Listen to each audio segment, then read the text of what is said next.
Okay, well, I think Greg will talk about the bonus wine.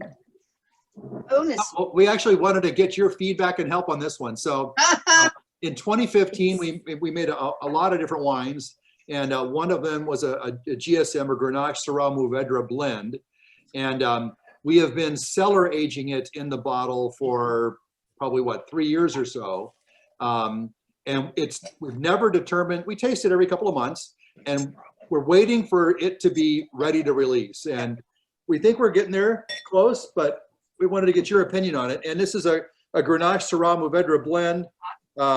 It is 50% Grenache, 25 Syrah, 25 Mourvedre. Wow, sounds like good numbers. Yeah, it's obvious. And the Nice nose. the Grenache was 3 different harvests, if I'm not mistaken, Jennifer. It was, yeah, 3 different ones. And that was a Goldilocks and the Three Bears harvest. What I mean by that was that we learned, by the way, as winemakers, buying good grapes is everything, and relationships are everything.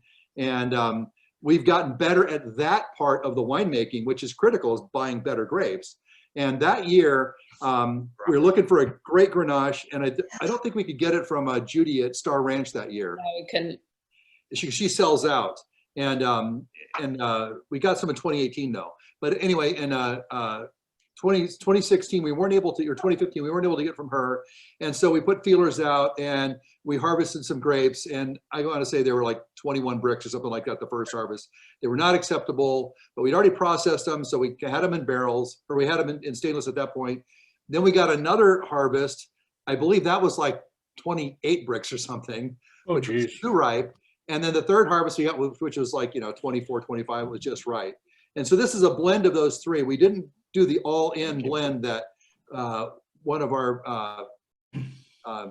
custom crush winery operators was recommending. We really wanted to do tasting panels. And so we tasted this 3 or 4 times to come up with the right blend. But anyway, so there's 3 different Grenache, 1 Mourvedre, and I think 1 Syrah. A nice black licorice smell. It's really nice. I'm getting almond, Mm-hmm. like amaretto almond. Mm-hmm. Do you know the alcohol, Greg? I can look, yeah. Yeah, I think it's a little hot. It's 15.1. Yeah. Yeah, it's the first thing I get in the nose is the alcohol. Yep. You and me both, Mark. If it blows off, it does blow off. A little bit of oak. I do think this is more of a food wine than a cocktail wine. I think the acid is still pretty bright in it, and we've been waiting for it to fall. What are they stored in? What's it stored in? These are bottled. Had 2. Oh, they're already bottled. We bottled these, probably what, There were 7. 2015, probably 2017, I think we bottled these. You're unmuted. Yeah, because when you first open it, you get a you get a little bit of the stinkies, you get a little bit of oxygenation in there. I think that, I don't know, maybe it would have been better to leave them in a barrel a little bit longer before bottling them. But once it opens up, once you get it in the glass and you get some oxygen on it and beat it up a little bit, that stuff starts to blow off and you get some really interesting flavor notes then. I think it's a good wine. I agree with you. The nose, when you first open it up, is needs a little help, but it takes just a little bit of breathing for it to go. Yeah, that was Blueberry licorice, very nice. Like a tiny bit of hydrogen sulfide on there, and then that stuff all blows off. Almond extract too.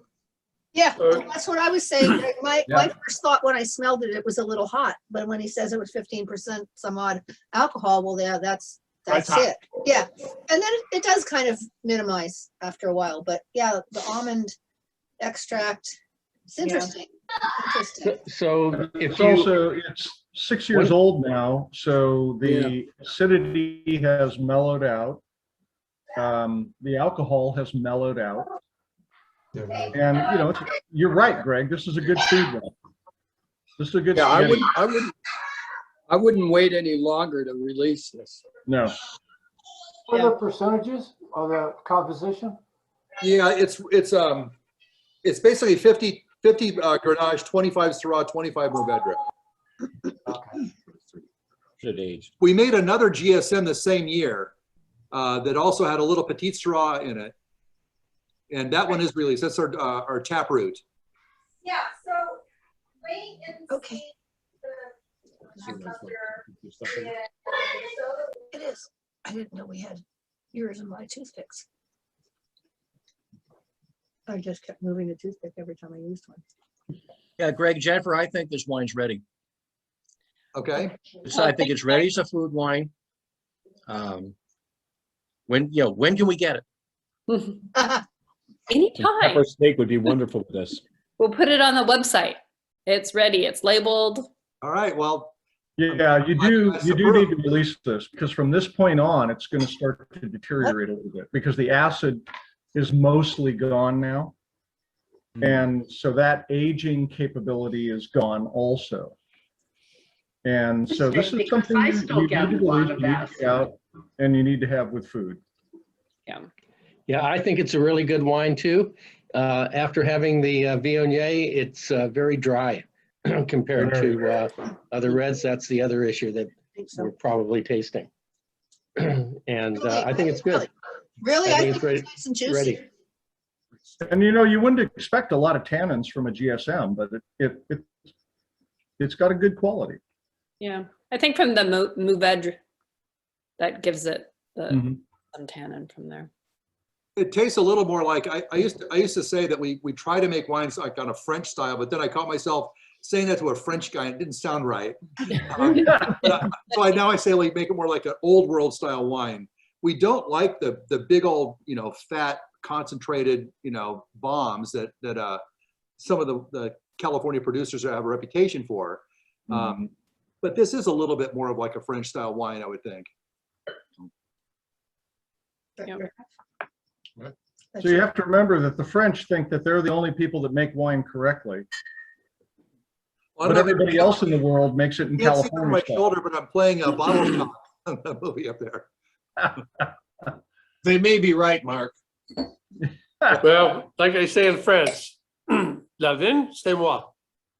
You know what? If you like it with food, it's great.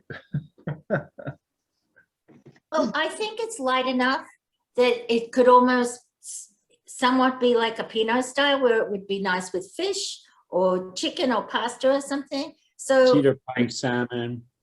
Yeah. Yeah, I totally agree. I think it's a good complement to a lot of dishes. In Anything with spice. California, there's more the lighter styles. Just my thought. I think this would work real well with lamb. Oh, nice. Yeah. Everything works with lamb. It would be, Amen to that. Yeah. it would be a good wine for Easter. Yeah. There you go. Oh, rabbit Do you and think you have eggs. your notes, Greg, but do you have any guess on the pH of this mix? I don't. Because between the old and the young and the mix, I'm a fan of young old mixes or low bricks, high bricks mixes like this. So I don't remember for sure, but I believe this was around 3.6, 3.7. I would say, Which is great. it's 3.6 max. There's a lot of acid in this wine, which Yeah. I think helps it through some of the tannics. So Jennifer, if this goes well with Easter, you mean you'd like to drink it with chocolate? Hey, But yeah, exactly. But I was thinking Yeah. more lamb, ham, boiled eggs. boiled egg. Of course, chocolate. Hey, it's also a good Thanksgiving wine with turkey and cranberry sauce. Hey, Greg,